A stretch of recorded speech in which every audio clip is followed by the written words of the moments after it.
शौर्य धैर्य पराक्रमाचा नवा इतिहास लिहिला। शिव छत्रपतीच्या चरणी सरस्वती वंदिता, विद्या शौर्य संगमाने भारत उजळला। या ठिकाणी दीप प्रज्वलन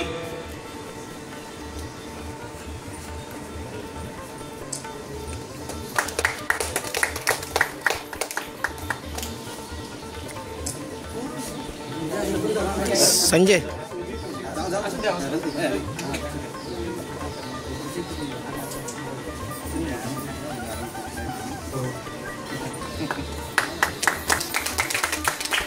सरस्वतीच्या कृपेने वाढ मराठी मनामध्ये तेज सदैव उजळला।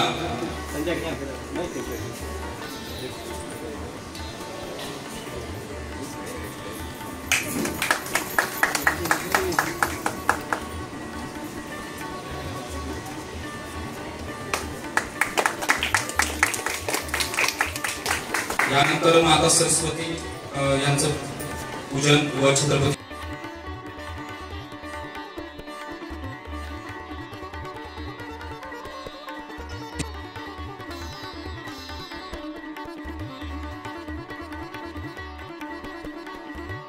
पुरंदर क्षत्रिय श्री कुलावदंश सिंहासनाधीश्वर महाराजाधिराज शिव छत्रपती शिवाजी महाराज की जय।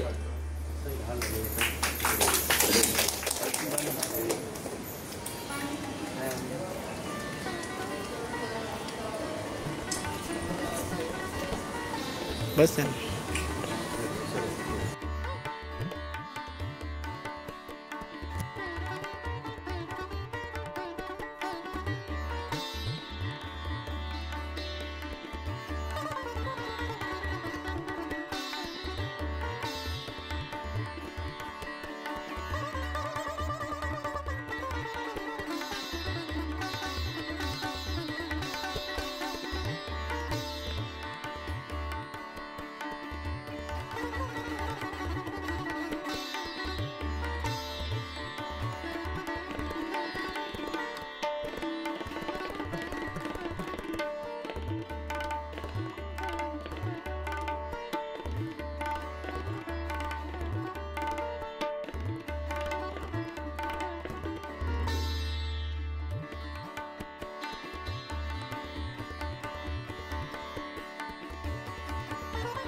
महाराष्ट्राचा आराध्य दैवत श्री छत्रपती शिवाजी महाराज आणि की आपल्या शाळेचं श्री सरस्वतीला वंदन करू. आपण आज या ठिकाणी तळाशीची पूर्ण प्राथमिक शाळा तोंडवली खालची या शाळेतील आज जो या ठिकाणी मेळावा आयोजित केलेला आहे त्या मेळाव्यासाठी उपस्थित असलेले व्यासपीठावर मान्यवर या ठिकाणी शाळेचे मुख्याध्यापक महाजन सर, गोपाळकृष्ण मंदिर समितीचे अध्यक्ष आनंद खडपकर, तळाशील मधील एक उद्योजक संजय गोविंद तारी, त्याचबरोबर तोंडवली ग्रामपंचायत सदस्य गोपाळ मारणकर, शाळा व्यवस्थापन समितीच्या अध्यक्षा जान्हवी कराडकर, त्याचबरोबर आपल्या तळाशीचे शिक्षक पांडुरंग खोचरेकर आणि व्यासपीठावरील इतर मान्यवर. आपण आज या ठिकाणी पूर्ण प्राथमिक शाळा तोंडवलीचे सर्व माजी विद्यार्थी या ठिकाणी आपण सर्व जो शासनाने या ठिकाणी एक उद्देश ठेवलेला आहे की आपण सर्वांनी एकत्र येऊ, की आपली शाळा आहे या शाळेचं भविष्यात अजून कसं उन्नतीसाठी प्रयत्न करावे यासाठी मूळ उद्देश की या ठिकाणी आपण सर्व शिक्षक, पालक वर्ग आणि त्याबरोबर त्यांच्याबरोबर आपण जे माजी विद्यार्थी आहोत त्यांनी एकत्र येऊ, की आपली शाळा आहे ती. आपण ह्या शाळेमध्ये खडपकर मॅडम म्हणून होत्या मुख्याध्यापक. ते आम्हाला स्टार्टिंगलाच होते शिकवायला आणि ते खूप छान शिकवायचे. आणि आम्ही पेपर लिहायचो तेव्हा आम्हाला खूप वेळ लागायचा पेपर लिहायला. म्हणून ते काय सांगायचे, तुम्ही जेवून आला तरी पण तो पेपर तुम्ही कव्हर करा, पण पेपरावर तुम्ही उठू नका असे सांगायचे. हा पेपर पूर्ण करा, उठायचं नाही. जेवून मग आम्ही काय करायचो, जेवण खूप वेळ काढायचो जेवायला, उठायचंच नाही जेवणाच्या ताटावर. आणि मग आम्हाला भीती वाटायची पेपरात काय लिहायचं काय नाही असं व्हायचं. आणि नंतर ह्या शाळेमध्ये मी 1ली ते 7वी पर्यंत शिकले. आणि मग महाजन सर म्हणून आले. त्यांना फारशी मालवणी जमायची नाही, मराठीत बोलायचे आणि ते फास्ट बोलायचे. आणि नंतर आम्ही मीरा, सेजल, भूमिका, हे कुंडली यांनी ते आर्या हे सगळी होती मुलं, त्यांना आम्ही मालवणी बोलायला शिकवली. आणि त्यांना आम्ही मालवणी बोलायला शिकवली. आणि नंतर आमचा निरोप समारंभ होता 7वी मध्ये. तो निरोप समारंभ आम्ही पार पडला. नंतर मी या शाळेमधून गेली पाठ हायस्कूलला. तेव्हा मी तिथे गेली. एक पण मुलगा मुलगी माझ्या तिथे ओळखीची नव्हती. आणि तिथे मी गेली 8वी A श्रेणीमध्ये गेलेली. आणि नंतर मला खूप वाईट वाटायचं की मी उगाच आली ती शाळा सोडून, तिथे मला कोणाच ओळखत नाही असं व्हायचं. आणि ह्या सर्वांची खूप आठवण यायची, शिक्षकांची काय होत असेल आपल्या शाळेत, काय करत असतील, कुठचा पिरियड होत आहे आपल्या शाळेमध्ये, ती होत आहे किंवा कोण शिकवत आहे असं वाटत राहायचं. आणि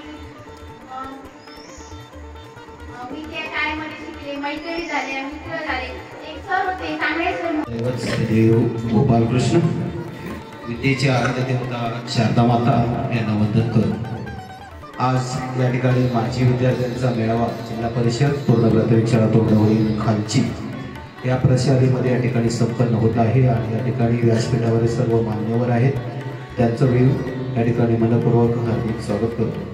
मित्र, थोडंसं आमच्याकडूनही राहिलेलं आहे, ते म्हणजे आज हा जो मेळावा या ठिकाणी आयोजित केलेला आहे आणि त्या प्रशालेचे जे सर्व शिक्षक बांधव या ठिकाणी उपस्थित आहेत, त्यापैकी आमच्या प्रशालेचे मुख्याध्यापक सन्माननीय महाजन सर यांचं स्वागत, तळाशील ग्रामविकास मंडळाचे अध्यक्ष तसंच या माजी विद्यार्थी या शाळेचे संजय तुळसकर यांना विनंती करतो की महाजन सरांचं गुलाब पुष्प देऊन आपण मनपूर्वक हार्दिक स्वागत करावं. सर्वांनी जोरात टाळ्या वाजवायच्या आहेत. मित्रो, गेली 4 वर्ष त्या ठिकाणी आपल्या शाळेचा दर्जा उंचावण्यामध्ये फार मोलाचं कार्य करत आहे. त्याचप्रमाणे नाव पूर्ण ओळख करून द्यायची, नावाची ओळख पूर्ण द्यायची, नाव वडिलांच्या नावाने आठ. नमस्कार, माझे नाव साहित्य जोडणेकर आहे. मी इयत्ता 7वी 1ली ते 7वी या शाळेत शिकलो आहे. 1ली ते 5वी आम्हाला खडपकर मॅडम म्हणून होते. आम्हाला असं भागाकार यायचा नाही. मला जास्त करून ते गणित विषय असं समजायचाच नाही. तो एके दिवशी मॅडमने असं शिकवायला घेतलं. गणितचा विषय होता, तेव्हा मला ते काहीच जमलं नाही. म्हणून त्याला असं मांड्या लाल होईपर्यंत लाकडी पट्ट्याने असा मार खाल्लेला आहे मी. तो दुसरा माझा मित्र म्हणजे अनुज, आज तो इकडे आला नाही. तो मला हसायचा, कारण तो जरा गणितमध्ये माझ्यापेक्षा चांगला होता. जरा म्हणजे चांगल्याच पैकी हुशार होता तो. मी काही एवढा अभ्यास करत वगैरे नाही. पण आता जे आहे पास होण्यापुरती स्पोर्टमध्ये मी चांगला आहे. आता त्याच्यानंतर 5वी 6वी पासून आम्हाला महाजन सर होत्या. महाजन सर नवीनच आलेले, तेव्हा आम्ही काय त्यांना एवढं ओळखायचो नाही. बोलताना ते खूप फास्ट बोलायचे, त्यामुळे काय ते समजायचं नाही. त्यांच्याकडून मी असा खूप मस्ती मजा, मार पण तेवढाच खाल्लेला आहे. या शाळेत तसेच क्रीडा क्षेत्रात पण आम्हाला ते सर्व ठिकाणी न्यायचे. पूर्णपणे जिल्ह्यापर्यंत आम्हाला ते न्यायचे, पण जिल्ह्याचे काही तेव्हा स्पर्धा ते झालेले नाही, वेळ नव्हता म्हणून. तसेच या शाळेत असे कार्यक्रम, सरस्वती पूजन यात आम्ही सहभागी करायचे. आम्हाला पूर्णपणे तयार, समूहगायन, नृत्य यांना पण.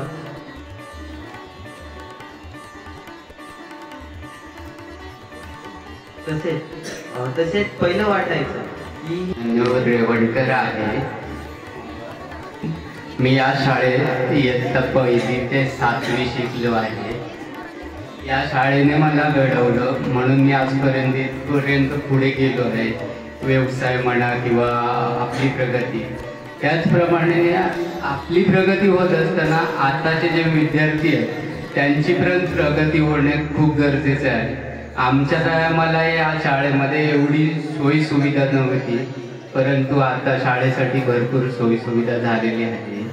तर त्यांनी शिक्षक जे आपले कार्य करतात किंवा मेहनत घेतात त्यांना आताच्या विद्यार्थ्यांनी कुठेतरी साथ देऊन त्यांच्या यशात आपलं यश करून पुढे जावं.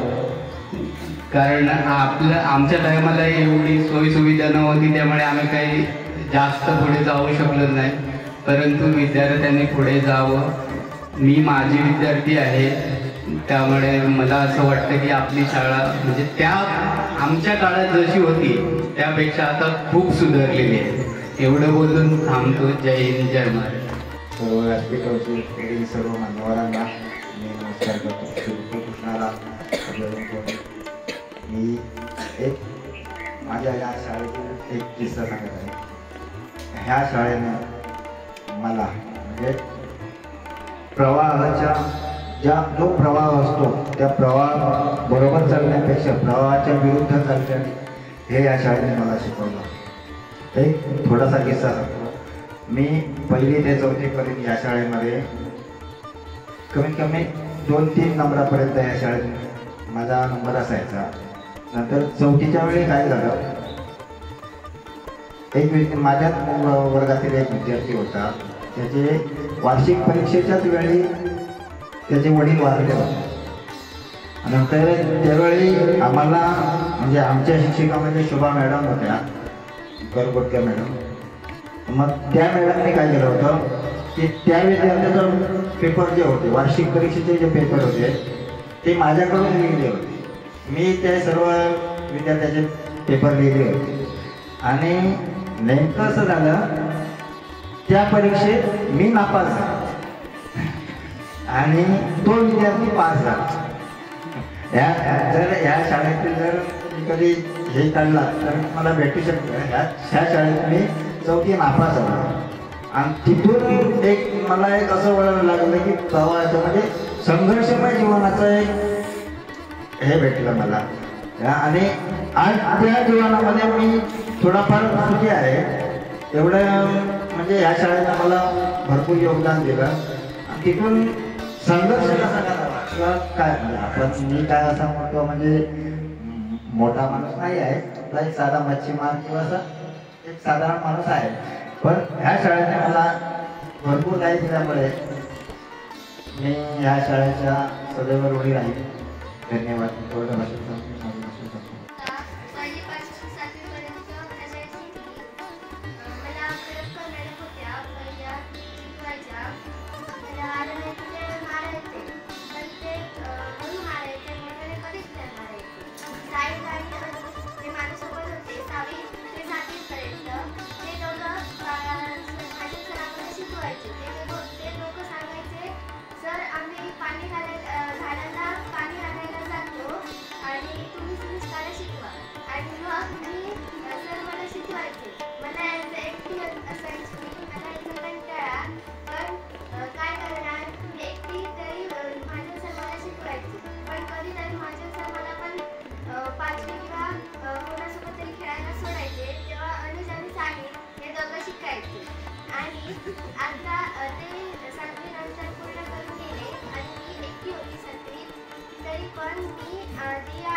तरी पण मी तिला दिवा लावायला जायचे.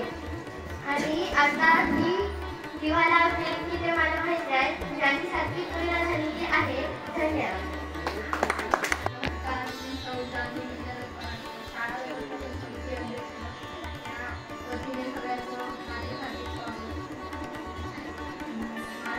माझी विद्यार्थी आहे. 1ली ते 7वी मी आज शाळेत शिकली. तेव्हा अशी परिस्थिती होती की आमची सध्या परिस्थिती नव्हती की आम्ही पहिलीत आलो तेव्हा पिशवी घेऊन शाळेत आलो. दप्तर नव्हतं किंवा काय नव्हतं. पिशवी घेऊन आम्ही शाळेत आलो. आणि आमची मुलं आता 4-4 बॅग शाळेत 4-4 बॅग आहेत. तरी पण शाळेत यायला नाटकं करतात. म्हणजे सांगण्याचा उद्देश म्हणजे काय, आम्ही परिस्थिती खूपच कंडिशन बेकार होती. पण तरी पण आम्हाला आईवडिलांनी शिकवलं. आई वडील तसंच आपली शाळा म्हटले की शाळेत पण आपल्याला चांगले संस्कार होतात आपल्यावर. म्हणजे ती एक शाळा म्हणजे विद्येचंच मंदिर आहे आपल्यासाठी. तेव्हा तसं बोलायला मागे मागे राहिलो. त्याच्यामुळे आता आम्हाला असं समजतंय, लक्षात येते की तेव्हा जर पुढे पुढे बोललं असतं तर आता इथे बोलायला तू जा मी जा असं करायची गरज नाही पडली. आधी तू बोल नंतर मी बोलते असं खरंच बोलायची गरज नाही पडली. मी 5वी पर्यंत ह्या शाळेत शिकले. त्याच्यानंतर परिस्थिती नसल्यामुळे मला ते गजानन दुवाटकर यांचे ते मुंबईला पाठवलं वडिलांनी. तिथे माझी अशी कंडिशन झाली की इकडे मराठी शाळेत 1ली ते 4थी आणि तिथे 5वी जाऊन एकदम इंग्लिश आणि चांगल्या शाळेत मोठ्या शाळेत घातलं. मला ते इंग्लिश आपल्या इकडे पेपर कसा असायचा, पेपर दिला की द्यायचा आणि जेव्हा वाटेल तेव्हा लिहायचं आणि द्यायचं असं 1ली ते 4थीचा अनुभव होता. आणि तिथे टायमिंग मध्ये पेपर घ्यायचे. त्यात मोठी शाळा होती. मी त्या वर्षी फेलच झाले. नंतर पुन्हा माझ्या वडिलांनी मला रिटर्न पाठवलं भावाबरोबर. मी 15 दिवसाच्या आत पुन्हा तळाशीमध्ये आली. म्हणजे प्रत्येक दिवशी मी रडायचे, मला घरी जायचंय, मला आठवण येते, मला घरीच जायचंय, मी ते राहणार नाही. तरी पण ते जबरदस्ती करत होते. मी म्हटलं नाही मी घरीच जाणार. आणि पुन्हा मी ही शाळा जॉईन केली. आणि 1ली ते 7वी पर्यंत मी ह्या शाळेत शिकली. तसे खूप चांगले अनुभव आहेत शाळेत. आम्हाला जोशीबाई होते. आमच्या मॅडम वगैरे म्हणायचे जोशीबाई म्हणायचे. शिरोडकर गुरुजी होते. आम्हाला काही नाही आलं की लगेच ते पोटाला चिमटा काढायचे असं. आणि आता एक जरा एक काठी मारली तरी मुलं घरी जाऊन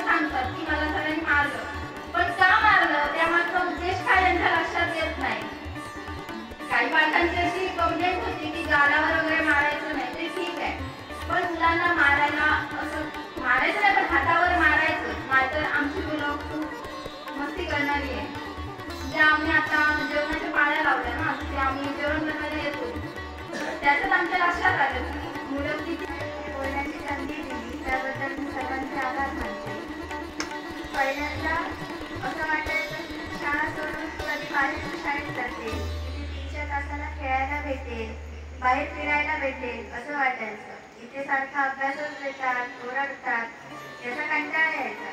पण आता असं वाटतं की ती शाळा नको, आपली ही शाळा चांगली होती. इथे खेळायला भेटायचं, अभ्यास करायला भेटायचं. त्यानंतर सगळ्यात मजा यायची मला ती म्हणजे महादेव सरांच्या बॉटलमधलं पाणी संपवून टाकायचं, त्याच्यात पाणी ठेवायचं नाही. मग ते बॉटल लपवून ठेवायची, मग ती शोधायचे आणि भेटली नाही की मग सगळी शाळा शोधत राहायची. मग आम्ही सांगायचो की सर तुमची बॉटल आम्ही लपवली, तेव्हा जास्त मजा यायची. जरी या शाळेतून आम्ही गेलेलो असलो तरी ही शाळा कायम आमच्या मनात राहील. त्यानंतर जरी आम्ही या शाळेचा निरोप घेतला तरी या शाळेने आपल्याला ज्ञानासोबत जीवनात कसे जगायचे हेही शिकवले.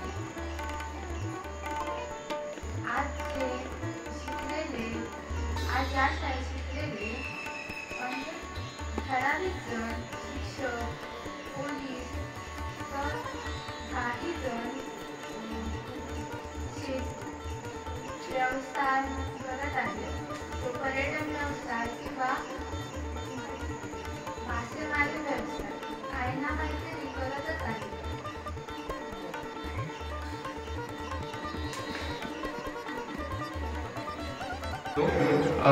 त्या बऱ्याच गोष्टी म्हणजे जे स्पर्धा होत्या, शाळेतल्या स्पर्धा होत्या, तर विद्यार्थी म्हणून आताच्या विद्यार्थ्यांना हेच सांगेन की ज्या स्पर्धा होतात, 4थीची शिष्यवृत्ती, 7वीमध्ये तेव्हा शिष्यवृत्ती होती, आता कदाचित बदलली असेल.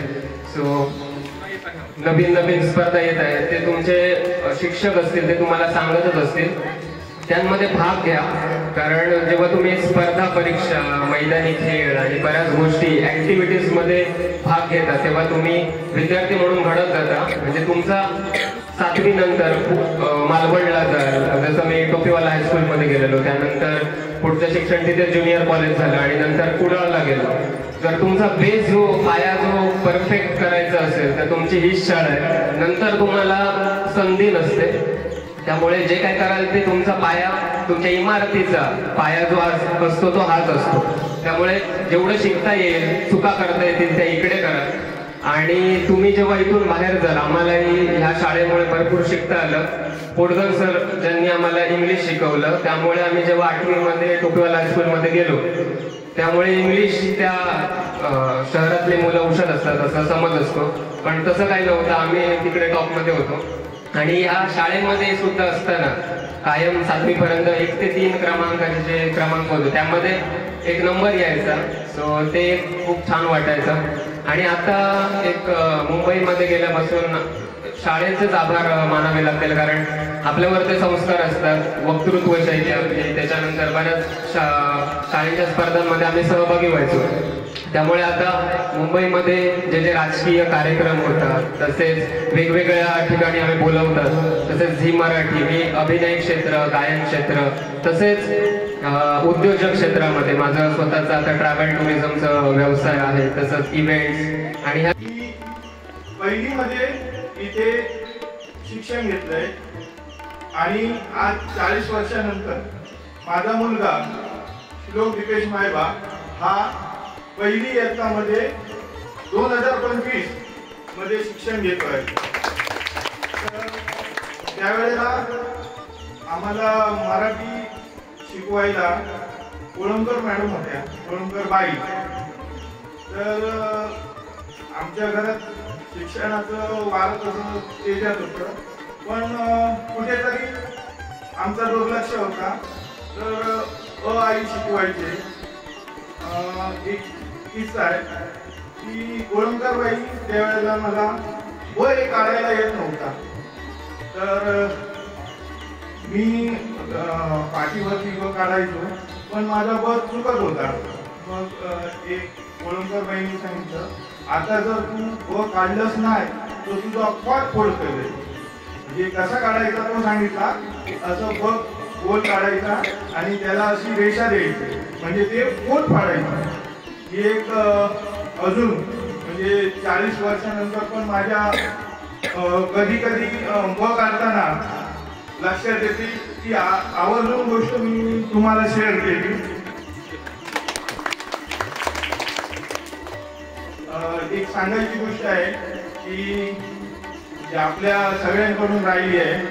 गेल्या वर्षी आपल्या मराठी शाळेला आदर्श शाळा पुरस्कार म्हणून सिंधुदुर्ग जिल्ह्यामध्ये पुरस्कार प्राप्त झाला आहे. ती एक सांगायची गोष्ट राहून गेली आहे. त्याबद्दल सर्व शिक्षक वर्गाला, शाळा व्यवस्थापन समितीला हार्दिक शुभेच्छा आणि त्यांचे खरंच मनापासून आभार. जय हिंद. मी माझं शिक्षण या शाळेमध्ये साधारणपणे 86 मध्ये चालू झालं. पहिलीमध्ये मी आलो.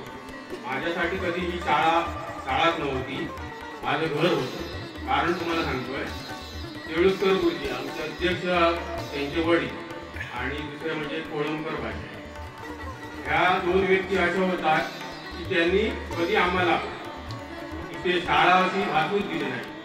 आम्ही त्यांची मुलं होतो, केळुसकर गुरुजी आणि कोळंबकर बाई. त्याच्यामुळे ह्या शाळेत जी काय आम्ही हे केलेलं आहे, साधारणपणे 7 वर्ष या शाळेमध्ये आमची गेली. बाकीच्या शाळेमध्ये गेली आहे 2 वर्ष 3 वर्ष. पण या शाळेची जे ऋणानुबंध आहे जास्त काळाचे, ते मरेपर्यंत कधी आम्ही विसरू शकणार नाही. दुसरी गोष्ट, आता सर म्हणजे मला या शाळेबद्दल माहीत आहे, सरांनी पण सांगितलं आहे, या शाळेची किचन शेड खराब झालेली आहे. त्याच्यासाठी त्यांनी बरेचसे प्रयत्न केले, पालकांनी पण बरेचसे प्रयत्न केले, पण ग्रामपंचायत म्हणते आम्ही ते हे करू शकत नाही. त्याच्यानंतर त्यांनी पंचायत समितीमध्ये ते काय अर्ज वगैरे केले. पण मला असं वाटतं, मी माझा मित्र बाबू रवणकर याला पण त्याविषयी बोललो, सरांशी पण मी बोलणार होतो की गावातले जे दानशूर व्यक्ती आहेत आणि पालक वर्ग आहे, यांच्या निधीच्या माध्यमातून आपण त्या किचन शेडचं काम करू शकतो. आता मी ते सांगू इच्छितो, मी जोपर्यंत जिवंत आहे तोपर्यंत या शाळेसाठी वार्षिक देणगी 1000 रुपये देणार आहे. असं जर प्रत्येक विद्यार्थ्याने, माझी विद्यार्थ्यांनी जर 200 रुपये आपण कुठे पण देवळात गेल्यानंतर दान पेटीत टाकतो, वर्षासाठी आमच्या लोकांसाठी 200 रुपये म्हणजे मोठं नाही. ती समजा वार्षिक वर्गणी म्हणून 200 रुपये या शाळेसाठी. व्यासपीठावर उपस्थित सर्व मान्यवर, माझे गुरुजन यांना मी वंदन करतो. आणि मी बोलण्यासारखं खूप आहे, पण वेळ पण पुरणार नाही तेवढा. शाळा शिकत होतो त्यावेळी मला शाळा नको होती, आणि आता जसं तुकाराम महाराजांनी म्हटलंय, लहानपण देगा देवा, त्या पद्धतीने आता आम्ही असं वाटतंय की ती शाळा पाहिजे होती अजूनपर्यंत. कारण शाळेसारख्या ज्ञान मंदिरात शिक्षण, शिक्षा म्हणजे मारझोड. आम्ही अक्षरशः एवढे मार खाल्ला आहे, भरपूर किस्से सांगण्याची भरपूर आहे, पण सांगायला वेळ सुद्धा पुन्हा नाही. बाबा देवलकर, कैलासाची बाबा देवलकर, ललित देवलकरांचे वडील, यांची किंगफिशर म्हणून एक बोट होती.